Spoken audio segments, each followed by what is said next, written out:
gringo en Buenos Aires. Welcome to another dose of the Gringos in Buenos Aires podcast, the podcast that brings expat life to you. I'm your host with the most, Paul Perry, and I'm here with a special guest, Kamal Shaw, originally from the Big Apple, now a citizen of the world. Welcome, Kamal. Hey, how you doing? I'm all right, man. How you doing? All right. Thanks for being here today. Well, thank you for showing up. Looks like you're like a proper soldier. What's the bandage for? Oh, the bandage. I had a little accident there. Okay. My finger got stuck in the door. Ooh. Yeah, nasty. Yeah, I hope you're okay. Yeah, it's all right. It'll be Okay. all right. All right. It'll be all right. All right. It happens, man. You Okay. know? Okay. When you have cars. Yep. I can imagine. Kind of like little mishaps. So that's so first thing off is like I said, welcome to the show. And what brought you to BA? Wow, that's a really long story. So I guess that's why I'm here to try to tell it. As I was explained to your producers before the show, actually I came to BA to escape another country. Really? Yeah. Well, which country is that? I can't. Wow, this seems to be kind of a catching thing. Yeah. It happened to me too. I lived in Brazil for a couple of years. I was there for a while, and either stay there and die, or you get out and live. Yeah. So I chose not to stay and die, and so yeah, it's kind of a very crazy story. I was living in São Paulo, and the first place I lived in was Salvador. Oh, so I lived Bahia. Not Bahia, yeah. And first place I lived in Salvador, and then I spent a couple weeks in São Paulo, right? And then spent a couple months in Rio. And what prompted me to leave Brazil? So I'll tell you what. All right, I'll tell you what prompted me to leave Brazil. Basically, I kept getting in trouble with the law. Yeah. And it wasn't like I was committing any real crimes, but I could tell you, for example, I came to. Were you being a bad boy? It's all relative. It's all relative. I mean, describe bad. All right, so in Rio. All right, Yeah. All right. So my bad would be an Argentine bad, whereas in Brazil it wouldn't even register. So basically, like the first time I got in trouble with the law was during Carnival. And I'm just walking around Gringo. I'm like, I'm just observing things, right? And I remember coming behind one of the camarotes, right? And I'm just watching people because I'm down there by myself. And the Policia Militar approached me, right? And then they asked me for my ID. Ooh. And so I'm like, okay, let me just give them my ID. So when they took the ID, right? Then they asked me to read back the name on the ID, as if it wasn't my ID. So the ID that I gave them at the time was my driver's license. So I had to read back my name and then read back my own birthday, read back other associated numbers on my card. Now, there's a little asterisk to the story. At this point, I don't speak Portuguese. So imagine trying to explain this to the Policia Militar, right? And whatever I can manage, remember it's mostly English, to people who don't know any English. So that was like the first time. The next time occurred again in Salvador. I'm walking down the street, and you know how in Brazil, the police they ride around with their weapons hinged, placed onto the open windows, right? So it's so basically instead of being at port arms, basically the weapons are already drawn, and it's just walk around like a porcupine. And I'm looking at the police, they're looking at me kind of messed up, and I looked at them. I wasn't really necessarily in the wisest frame of mind at that time in my life. And so because I looked at them, they decided, you know what, let's look at this guy a little bit further. Next thing you know, I have a confrontation with the police. So, and then this would repeat on average every 4 weeks.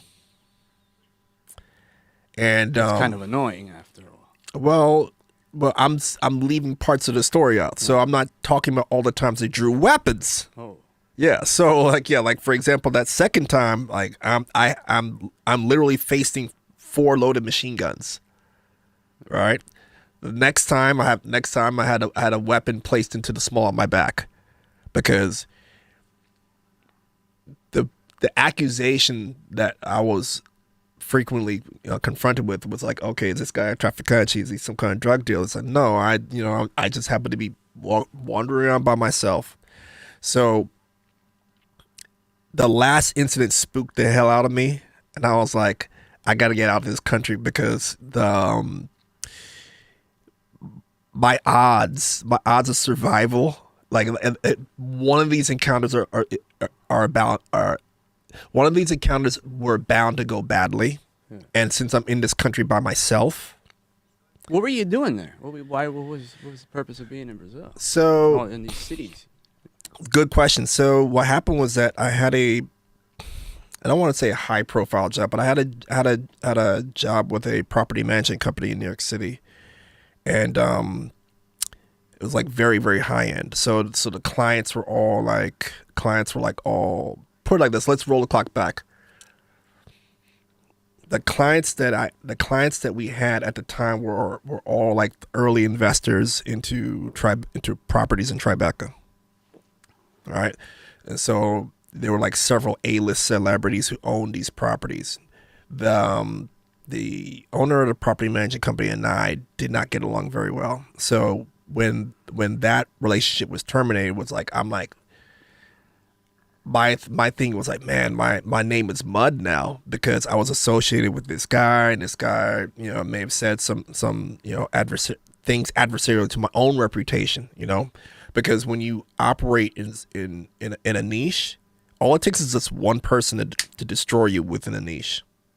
It's not like, for example, you're a data analyst or a data scientist, and there's like a huge industry where you can just go from one job to the next. And when you operate in a niche with I don't, especially when there's money involved. When there's like a fair amount of money and prestige involved, that means your name is known to a very small list of people. Sure. And so when that happened, I was like, oh man, I'm dead in New York. I'm through. What am I going to do? And I was like, you know what? I'm going to do something really crazy. I am going to leave this country, and I am going to attempt to travel the world and somehow figure it out. And originally, the plan was to go to Indonesia. I'd gotten connected with a family in Bali, and this is before Bali blew up and became what it is now. So what year we're talking? 2011. 2011. Yeah. So yeah, this is before Bali became like headquarters of every eat, pray, love type of person who wanted to go there. So got connected with a family in Bali. Everything was straight, and I thought to myself, you know what? At the time that I left, I was like, okay, let me take a detour. All right, let me take like a 2-week detour. My thinking was, I have to see Carnival in Brazil, because at some point I will end up in a relationship, and my thing is that no self-respecting woman would allow me to be in a relationship and go to Carnival by myself. Right, so get that out the way, and then ended up more or less getting stranded in Brazil. And I was like, okay, I'm in South America, because I never imagined me, prior to 2011, I never imagined I would ever see South America. That was not in the cards. That like my mind and focus was elsewhere. But I figured, well, all right, I'm in South America. Looks like I'm not going to leave anytime soon. So let me try to make the best out of a bad situation. Let me just go explore the place. So spent my 7 months in Brazil. And then what ended up happening was that I stayed past my visa, right? Mm-hmm. So normally you would pay a fine, right? And that'd be done, right? But you see, the thing is, I'd already had like 5 different incidents with the police. Mm-hmm.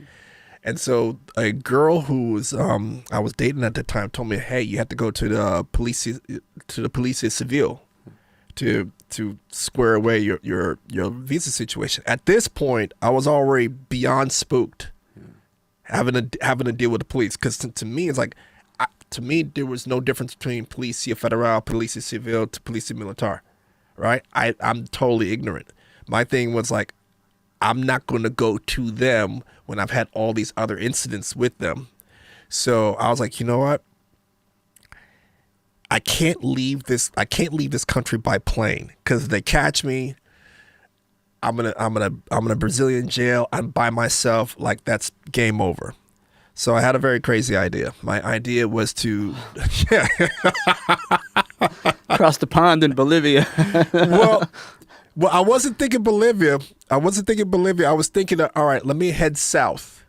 All right, let me head south. Let me head to Uruguay. Right.